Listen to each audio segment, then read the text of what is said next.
Thank you, Mr. Chair. Mr. Mark Taguba, uh, when did you start, kailan ka nag-start na magpapasok ng mga containers? Anong year? Mga 2017 po. 2017. Pero yung pag-start mo sa 2017, hindi ka pa enrolled dun sa Davao Group na sinasabi mo? Hindi po. Hindi pa. Noong 2017, when you first started, ilang containers na napapapasok? In a week? Hindi pa po ganun karami. Give me a number. Puro mga 15, 14. So 15 or 14. And the same process to, no? Pag inaayos mo, green lane siya. Hindi po. Ano yan? Hindi po lahat green lane. No? May Okay. may dumadaan ng yellow lane, may dumadaan ng red lane. Ah. Yun nga po. At nung December nga rin po noon, taon na yun, nagka-problema nga po, nagka-red lane po ako. Halos lahat. Kaya po naghanap po ako ng tutulong sa akin. So, sinabi mong nagka-problema ka, feeling mo inipit ka kasi hindi ka enrolled dun sa TARA system na sinasabi mo. Yes, Your Honor. Okay, so inipit yung containers mo, kaya all of your containers na pinapasok mo naging red lane, meaning strict ang pag-inspection sa mga containers mo. Yes po, Your Honor. So strict even if nagbayad ka na? Opo, harangin po nila yan nagbayad ka na. Kahit bayad ka na? Oo. Marami silang pwedeng gawin. Pwede nilang pa x-ray, pwede na naman nilang pa 100% inspection. Pwede nilang, marami silang pwedeng gawin na pwede pang haras. So ipitin yung containers na pinapasok mo? Yes po, Your Honor. Okay, now, ang payment mo sa per container is 170 na mention mo kanina. Opo. Was that before being enrolled in the TARA system or after being enrolled in the TARA system? After na po yun. After. So, paano yung before? Magkano ang binabayad mo? Depende po yun. Nire-refer ko po yun dun sa broker namin. Average amount. Iba-iba po pero mataas po siya. Mataas? Yung nagkakamali, mga nasa 280, 300, mga ganun. So, mas mahal yung payment mo nung before ka na-enroll sa TARA system. Yes, Your Honor. And wala pang assurance na pwede pang maipit yung containers mo even if nagbayad ka na. Opo. Opo. Now, sige, let's go to the point na na-enrolled ka na sa TARA system. Sabi mo may parang central command, tama ba yun? Opo. Na sila yung kausap mo. Opo, yung Davao Group po yun. Davao Group. Yung command center po, yun po, ang nag-establish po niyan sila, Commissioner File doon po noong time niyan. Commissioner File doon. Yes po, Ang nag-establish ng command center. command center. So, magkahiwalay na entity itong Davao Group and command center? Sabi mo? Kasi yung Davao Group po, hindi naman po sila nagkatrabaho sa Bureau of Customs. Okay. So, Davao Group is just an organization but not employees of the Bureau of Customs. Yes, Your Honor. Meaning, wala silang kinalaman sa pag-inspection, pagpirma, order the release, etc. Wala. Wala po. Okay. But, kailangan kang dumaan sa kanila, sinasabi mo. Yun nga po, ano yun sinabi ni Jojo ba, ni-refer nila ako sa kanila. Nung nakamit ko sila, si Tita Nani, sabi niya, kailangan kang mag-enroll sa amin. Kailangan, parang ang aking intindi po doon, lahat po, kailangan dumaan sa kanila Lahat magbigay ng TARA. Kung hindi ka magbibigay sa kanila, i-hold nila yung container mo kasi may command center. Ito yung enrollment na sinasabi mo. Opo. Yung 5 million ba ang sinabi mo? Yes, Your Honor. Ang 5 million na to is in relation also to the testimony mentioned, offered by Councilor Small Abellera. Tama ba yun? Yes, Your Honor. Yun ang pagtahi mo doon, di ba? Na you met with Councilor Small Abellera para ibigay yung 5 million. Opo. Supposedly para kanino yung 5 million? Yun, sabi nila sa akin, puntahan ng Davao, ibigay mo kay Pulong Duterte. So may text po ako noon. Pero nung pagdating ko po doon, hindi ko naman po nakamit yung So tao. never mo ring na-meet si Pulong Duterte? To be fair with the Never po. congressman? Never. Never. Okay, si Small Abellera nakausap mo. Yan po, opo. Kanino mo binigay yung 5 million pesos? Sa kanya po. Kay Small Abellera. Yes po. Siya lang mag-isa? At that time? Opo, ako, si Jack, tsaka si Small. Okay, sino yung Jack? Siya po yung isa kasama rin sa Davao Group. So dahil wala naman akong kakilala sa Davao, first time ko pumunta doon at wala rin akong dahilan para pumunta doon. So siya yung sumundo sa akin sa airport. At dinala niya ako doon sa restaurant. Kung saan kayo nagkita ni Small Abellera? Small, opo. At doon mo binigay yung 5 million? Doon ko po binigay sa Okay, now enrolled ka na. Ano nangyari sa shipments mo after enrolled ka na? Ayun po, naayos naman siya. Maayos na ang pagpasok. Opo. Okay. Now, sino ang lumalapit din sa'yo para papasok yung shipment nila? Kahit sino lang? Yes po. Kahit sino na shipper? Kung sinong gustong mag-inquire, opo. So, hindi ko makuha to you paid 5 million to enroll, yet ang payment mo for containers actually went down. Bumaba. Nagmura siya eh. Di ba? It's cheaper than the previous amounts na binibigay mo. Tama ko ba? Kasi po, yung duties and taxes nun, mas mataas po talaga. Doon sa first, before enrollment sa TARA Opo, system. talagang mas mataas po talaga siya. Kasi itong sa 170,000 na to, hindi mo talaga siya magagawa ng legal. Kasi 40,000 lahat ng so footwear, tableware, katulad po nitong nangyaring to, footwear, tableware, kitchenware, wala pong tax na 40,000 buong container. Kung isang container yan, Oo. it should be more. Kung idadaan mo yan ng legal, Answer me, it should be more. it should be more. Dapat mas mahal ang taxes na babayaran nila. Yes po, Your Honor. Okay, now, question. Kung may lalapit sa'yo na sabihin natin gustong pumasok ng 20 containers, you don't ask kung anong laman yan, di ba? Bibigay sila sa akin ng list. Ang packing list may declaration ko anong laman. Yes po. But for you, you take their word na kung ano nakasabi doon sa packing list na yun, yun ang parang you will believe in. Yun ang that's what you will believe in. Yes po, Your Honor. Okay, so wala kang pakialam kung drugs ba yan, baril ba yan, mga illegal na mga gamit or something. Basta you just rely on the declaration of the shipper o ano nakalagay doon sa dokumento. Kung drugs po, hindi ako payag. Of course, di ba? But kung hindi mo na pinapakialaman, you don't find out kung ano pa ang laman. Kung ano lang yung sinabi nila, yun lang yung paniniwalaan ko. Kung ano nasa papel na sinabi nila na used clothing or something like that, yun na yung paniwalaan mo. Yes po, Your Honor. And you don't go beyond the document that's given to you. Meaning, hindi ka na nag-iimbestiga. Sino ba to? Bakit siya mag-ship ng 10 containers? Sino ba to? At bakit ganito ang laman ng container niya? Hindi na. Wala na. Basta nagbayad sa'yo, basta inayos mo, okay na sa'yo. Yes po, Your Honor. And once you started with the TARA system, smoother yung pagpasok ng containers mo. Tama ba? Yes po, Your Honor. Walang sudden inspections, walang red lane bigla, wala. Wala po, Your Honor. Puro green lane to. Green lane. And fixed amount, 170 per container. Yes po, Your Honor. Puno man yan or hindi puno, 170 ang bayaran. Yes po, Your Honor. And sa testimony mo, these are all siguro kulang yung binayad just for the taxes alone. Yes po, Your Honor. Kulang. Walang. Now, how do you make the payments to these members ng kung sino man to binibigay yung payment na 170? Yung sa TARA po, in-text po ako ni Tita Nani. So, depende po. Minsan pupunta siya sa opisina, tapat ng opisina namin. Minsan papupuntahin niya ako sa isang lugar. So cash to. Opo, cash po. Always cash. Handed over to this Tita Nani. Yes po, Your Honor. And you've met this Tita Nani in person. Yes po, Your So kilala mo, ma-identify mo yung person na to. Yes po. Okay, so is it on a daily basis, a weekly basis, or anong basis ng pagbigay ng pera? Weekly basis po. Weekly. Opo. So i-total mo yung number of containers na pinapasok mo and you give the equivalent amount based on the 170,000 per container na agreement. Tama? Yes po. And that's anong araw yan binibigay? Tuwing Friday po ito. Fridays. So cash, no? Kasabi mo. Cash po. Okay, now to the Bureau of Customs. Sir, have you heard of these things going on prior to your assumption ba of your current position? Your Honor, prior to my assumption, I have not Heard. yes, Your Honor. Okay, but nga yun, you've heard of it. From the Stories. Yes, Your Oh, Honor. but never na may nahuli kayo, may pinosecute kayo or anything like that. I am not aware, Your Honor. You I'll are have not to check. aware? Yes, sir. Diba, sa dami ng pinapasok nila, wala kayong na-prosecute man lang. That's 100 containers a week. I have to check our records, Your You Honor. have to check. Mr. Guban, na-mention mo rin tong TARA system before.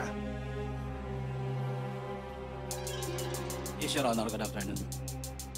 So, anong alam mo about the TARA system? Tama ba yung sinabi ni Mark Taguba? Your Honor, traditionally, even up now that common transaction in the Bureau, The common. Regardless of kung sino yung commissioner. regardless, Your Honor. Really? Yes, Your Honor. So, anong year mo pa noon nalaman na may ganitong Since time kalakaran? immemorial, Your Since Honor. time immemorial. When I was there at 2017, muntik na ako 2 bisis akong itinapon because of that. Because I am against na yun ay magpatong-patong, bigas-bigas. I was then in Batangas.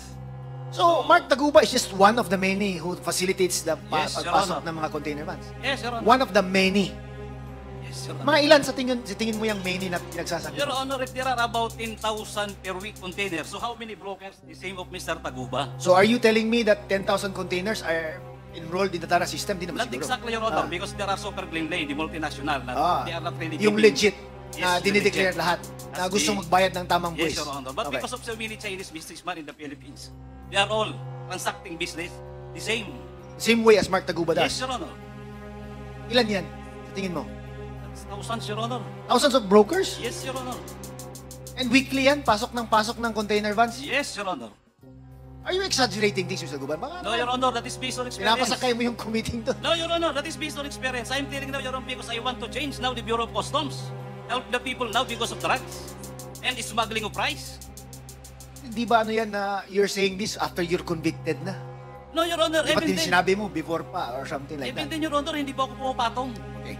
Wait, Ang I'll go back to Mark Taguba. Mark Taguba, magkano kinikita mo per container? Meron po akong 10,000 sa tracking, meron po akong 10,000 pa uling patong, tapos container deposit. Sabihin natin mga 30,000. 30,000. That's included in the 170,000 per container? Yes po. Included na. Congressman Flores, if I may. Right, sir. Gusto ko lang ano yun kasi para makumpleto yung Go ahead, sir. picture. Go ahead, sir.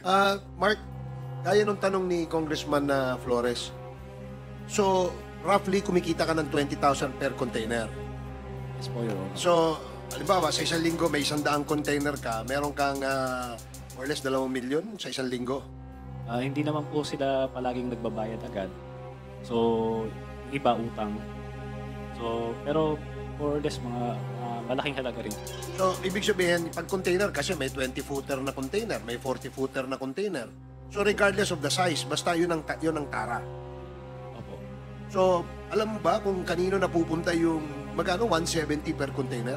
Yes po, Your Honor. Pwede mo bang ikwento sa amin ni Congressman Kit kung kanino napupunta yung 170 na yun? Kung alam mo lang, no? Kung ano yung breakdown ng 170 na yun? Sabi ko nga po, mahirap naman po magsalita ngayon dahil wala naman sa akin yung mga dokumento ko. Pero kung yan po, nasabi ko na to lahat noon Senate hearings, congressional hearings. Wala naman po nagbago, nandiyan pa rin naman po. So, hanggang ngayon. O pwede niyong makuha yan kung ano sa sige. Senate. So, nasabi mo na yan noon. Nasabi ko na po noon. Tama ba yun, Jimmy, na yung bayaran pala dyan o yung TARA system na sinasabi, per container? Yes, Your Honor. Ngayon uso na GCash. Okay, sige. Salamat. Congressman Kit, you may proceed. Continue, please. So, kung you have 30,000 per container and there are 100 containers na pinapapasok mo every week, anong kinikita mo? Mark, Malaki rin po. that's how much ba? I'm very poor in math. Ha? 3 million? 3 million a week? Yes, Your Honor. Uchaks, sorry. A week yan, ha? Your Honor, hindi lagi dahil po yung mga Chinese po hindi naman po talaga sila kaagad nagbabayad. Sige, if you compare yourself to the other mga yung nagpapapasok ng containers, small time ka ba, big time, or medium? Wala, small time lang po Small ako. time ka lang. So may ibang mas nagpapapasok pa ng mas malaking number of containers kaysa sa'yo? Opo. Every week? Meron po, marami po. With the indulgence, Mr. Chair, of Congressman Kit Flores, gusto ko lang, in relation to what you're saying, yung 170 na binabayaran mo, Mark, yun ay talagang walang resibo yon na anuman. Walang kinukuha sa yung resibo anuman. Hindi ka binibigyan na resibo, whatever. O magkano niliresibuhan doon?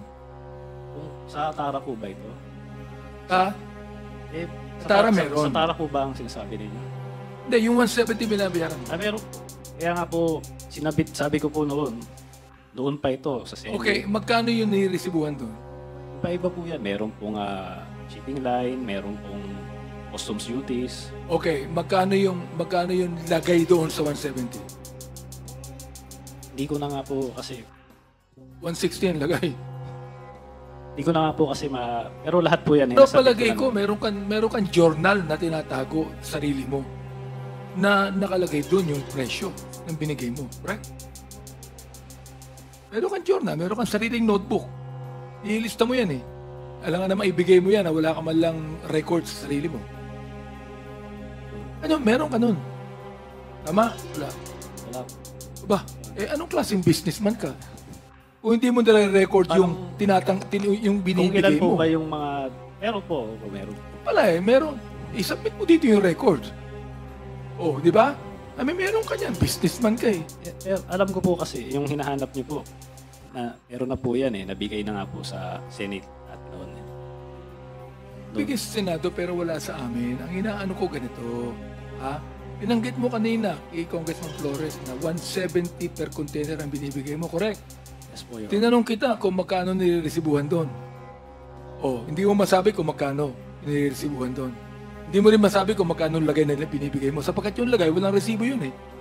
Yes po. Kasi kung may resibo yun, may money trail yun. Yes po. Tama ba ako? Customs? Tama ako, di ba?